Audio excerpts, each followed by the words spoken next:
Welcome back to UNX Fast Forward. I'm Ethan Swanson. And I'm Chris Ganji, and we are just off of our third qualifier in the last round at Real Life Ninja Academy. The last round of qualifiers for the last major event, and we got 3 more men and 3 more women who punched their ticket to that major. Yeah, and so this is our last major event to earn season points, and you got to be in the top 8 men or top 8 women in order to get to the championship with those season points. It's a fight now, man. There are some people right on the borderline. I'm so excited, and some new athletes, some older athletes making their way to the major. But, you know, we had a tough course, 4-minute time limit, and only 1 finisher on a Drew Drechsel course. Absolutely brutal. There were some serious ninja killers on this course. It was unreal, some shocking falls. All that we'll break down later, but let's take a look at the results real quick. Yeah, and on the men's side, taking the 3rd qualifying spot, Jay Lewis, Jay Lachey. Jay Lachey, one of Drew's students, actually, and we saw him compete at Baltimore and just looked impressive, and this time comes in with a good run and punches his ticket. Yeah, he was flying his way through the course, got to the second to last obstacle, flight risk. Unfortunately, couldn't make it past, but got there faster than anybody else except for only one athlete who we'll talk about in a second.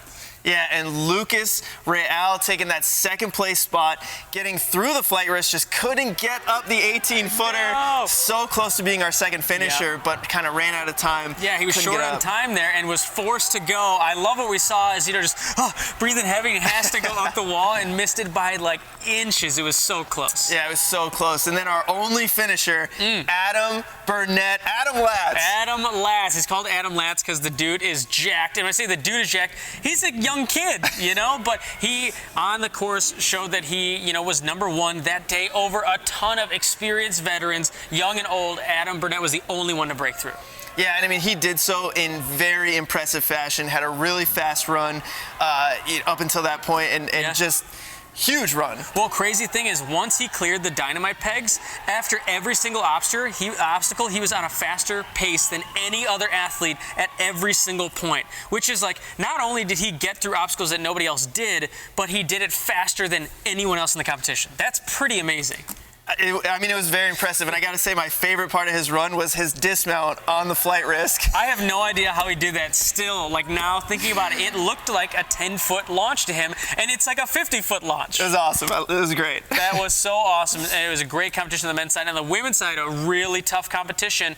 Our 3rd qualifying spot, 4th place, going to Mia Lazarowicz, and she got to the steamroller in 50.1 seconds. Yeah, and the steamroller is such a brutal obstacle on this course. We didn't see any women competitors get past it, and so it came down to the fastest. And then in our 2nd place qualifying spot, but 3rd place overall, was Jordan Carr. And she got to the steamroller about 8 seconds faster than Mia, 41.9 seconds. Unfortunately, she couldn't beat the steamroller, but she got there quick enough to secure a qualifying spot. Right, and then we saw Abby Clark, who took 2nd place but does not take a qualifying spot. She will be back at the 3rd major. She qualified through the 2nd major to get there. That's right. And 1st place, 1st qualifying spot and 1st place overall going to Nikki Perella, running later in the run order, knew exactly what she had to do.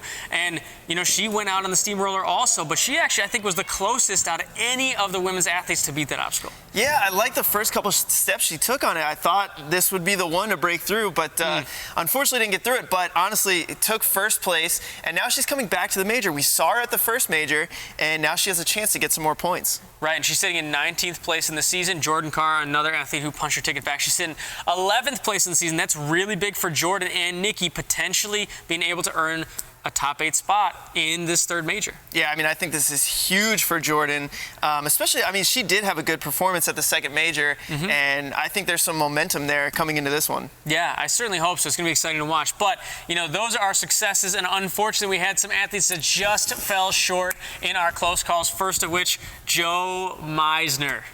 Joe Meisner, so strong. We saw him in Baltimore where he was the only finisher, and he was looking good, and his launch on the rope swing, just too much on it, overshot the pad. And he missed qualifying by 1 single spot. And I mean, that's tough. it really came down to flight risk. Is like that was differentiated. If there were a bunch of athletes that got there, and if you beat it, then you would have taken a qualifying spot. Because remember, only 2 athletes, Adam and Lucas, beat that obstacle.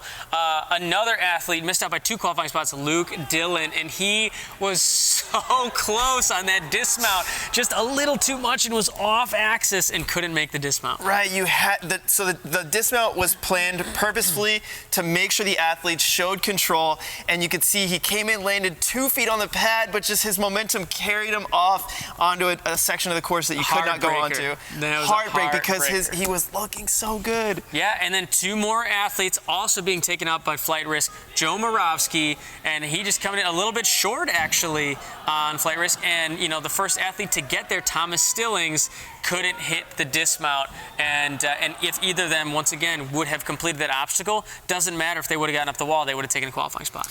And it's unfortunate, especially, Thomas, one person I want to talk about is he's been so close at a lot of these qualifiers, and he just keeps finding himself right on the fringe of qualifying. But I think that speaks to how good Thomas is because he's consistently in that conversation, consistently close. And yes, I think in these competitions it hasn't gone his way at some of those spots, and he's run a little bit earlier in some other competitions, but it shows how consistent, how good he is. Yeah, and I mean, do you think Joe Moravsky failing in that spot was the biggest upset of the day?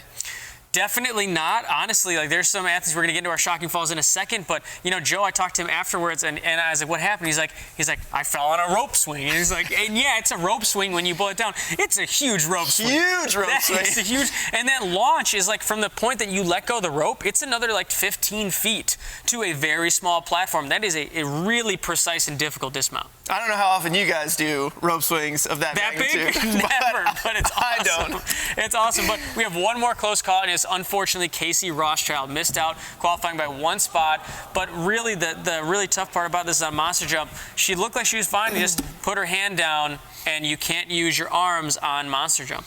Yeah, and I mean, it's black and white. If your arm's upper body touches that pad, it's over. Yep, and that's the case for her. So she missed out by 1 spot. I got to think that if she would have cleared that obstacle, she would have gotten the steamroller fast enough to secure a spot. But we will never know. We will never know. Right, but those are the close calls. We also had some really big shockers, and this was a Drew Drexel course. There was a sustained difficulty throughout the course. There were no gimmies, I don't think, on this course. There are a lot of people falling throughout the entire course. And a lot of people of all different expertise, Yeah, I mean, we saw people fail everywhere, whether it was by mistake, just misplaced a foot, pump. I mean, there was fails everywhere. Yeah, first of which, Najee Richardson, he was the first runner on the entire day and fell on steamroller, and he would not be the last. That took out a ton of athletes, but I think being the first runner on something like that agility, it's so hard to, okay, how fast do I go? Where's my foot placement? It's difficult, Yeah, and I mean, I think that's an obstacle that potentially as the first runner might be easy to kind of overlook. Okay, just get my feet in the middle, run up it. But then as you start to see more and more people fail it, then you start to be more cautious about it, and it becomes more and more a part of your strategy as you kind of run through things in your head. Mm-hmm. Unfortunately, that was the end of Naj's run. But next on Shocking Falls, Ava Colasanti. Somebody who I think was a favorite to take a qualifying spot, if not take first or second place.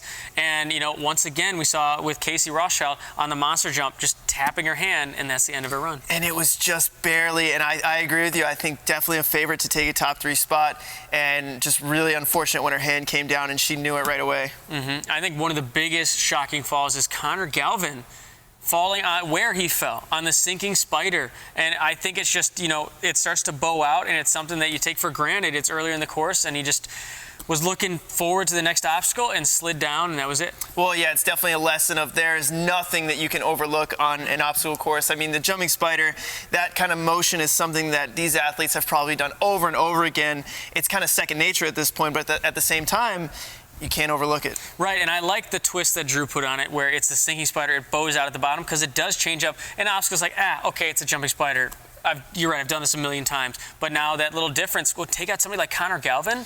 That's unreal. Yeah, I mean, just tough. I mean, you saw him slip and then tried to. Oh, he almost saved it, and then he was gone. There's a lot of heartbreak on this course. I'll tell you There's a lot of heartbreak on every course. Let's be honest. That's true. But another one, heartbreaking moment.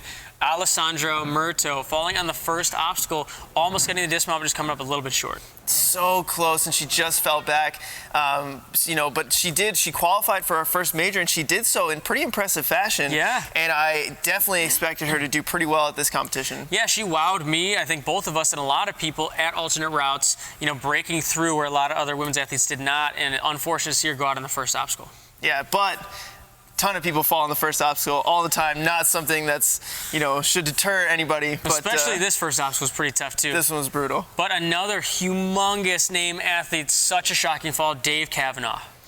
I usually love the way that Dave strategizes on these courses. I think he always attacks it with such creativity, and it's always, I feel like, a good plan.